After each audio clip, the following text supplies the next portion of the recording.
کہ فرانس کے حوالے سے جو ریلی نکالے گا دوسرے دن اس کے گھر کا محاصرہ ہو جائے گا. ہم نے پچھلے جمعے فرانس کے حوالے سے ریلی نکالی تو قائد ملت اسلامی امیر المجاہدین کے گھر کا محاصرہ کر لیا. کہا جی کیوں، جرم کیا ہے؟ کوئی چوری کیے، کرپشن کیے، ڈاکے ڈالے، ملک لوٹا ہے، کیا کیا؟ کہا کچھ نہیں کیا، لیکن آپ نے جو ایک جملہ فرمایا نا من سب نبیا فاقتلوہ، کہ جو میرے آقا میرے مولا کی شان میں گستاخی کرے، میرے آقا نے فرمایا اسے قتل کر دو.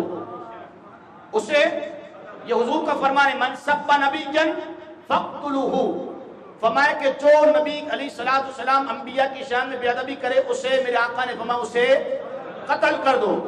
تو میرے قائد میرے امیر نے یہی فرمان مصطفیٰ پڑھ کر سنایا تو کہا نہیں، یہ فرمان مصطفیٰ جو آپ نے پڑھ کر سنایا اس سے یورپ کو بہت تکلیف ہوئی ہے، تو اس وجہ سے ہم آپ کو گرفتار کرنا چاہتے ہیں تاکہ پاکستان کا امن خراب نہ ہو. تمہیں ڈوب کر مر جانا چاہیے، تمہیں پاکستان کا امن، تم یہ سمجھتے ہو اس کے کہنے پر امن ہوگا؟ نہیں. پوری دنیا کے اندر سب سے بڑی دہشت گردی یہی ہوئی کہ میرے آقا میرے مولا کی شان میں بے ادبی گستاخی کی گئی، معاذ اللہ خاکے بنائے گئے، اور پوری عالم دنیا خاموش بیٹھی تماشائی بن کر دیکھتی رہی. اور اگر لبیک والوں نے پوری امت کا قرض ادا کیا تو امیر المجاہدین کے گھر کا محاصرہ کیا گیا اور کہا کہ اس سے بڑی تکلیف ہوئی ہے. میں نے کہا اگر من سب نبیا فاقتلوہ سے تکلیف ان کو ہوتی ہے تو پھر مسلمانوں کے دلوں سے بھی پوچھو کہ مسلمانوں کو کتنی تکلیف پہنچتی ہے جب ان کے نبی علیہ السلام کی شان میں کوئی بے ادبی کے جملے استعمال کرتا ہے.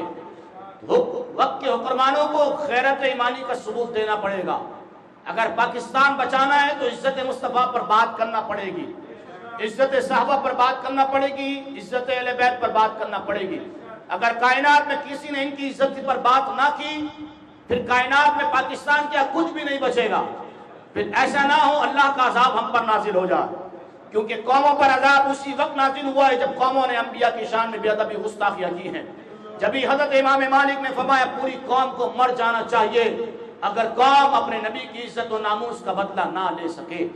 تو تحریک لبیک پاکستان لبیک یا رسول اللہ صلی اللہ علیہ وسلم نے پوری امت کا قرض ادا کیا تھا، لیکن اس کے ساتھ یہ معاملات ہوئے. اگر اس کی بھرپور مذمت ہم کریں گے، کیونکہ جرم ہمارا یہ ہے کہ ہم اپنے آقا اپنے مولا کی عزت و ناموس کی بات کرتے ہیں. اگر یہ ہمارا جرم ہے تو ہم بار بار کریں گے، سردار کریں گے.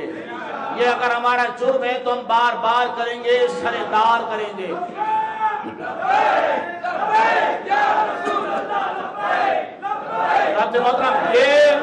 یہ جرم اگر تمہاری نظر میں یہ جرم ہے تو رات محترم یہ بار بار ہوگا، کیونکہ عرش حق ہے، مسرت رفعت رسول اللہ کی دیکھنی ہے، حشر میں عزت رسول اللہ کی.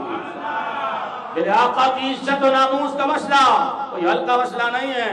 کوئی دھیڑ چمار موچی بھنگی اٹھ کر آ جائے اور ڈرائے دھمکائے کہ ایسا ہو جائے گا، کچھ بھی ہو جائے، یہ اگر تمہاری نظر میں جرم ہے، اس پر اگر FIR ہے تو کاٹو، کتنے FIR کاٹو گے، لگاؤ کتنی دفعات لگاؤ گے، لیکن یاد رکھنا آخر موت ہے، آخر پھر موت اور آخر قبر ہی ہے.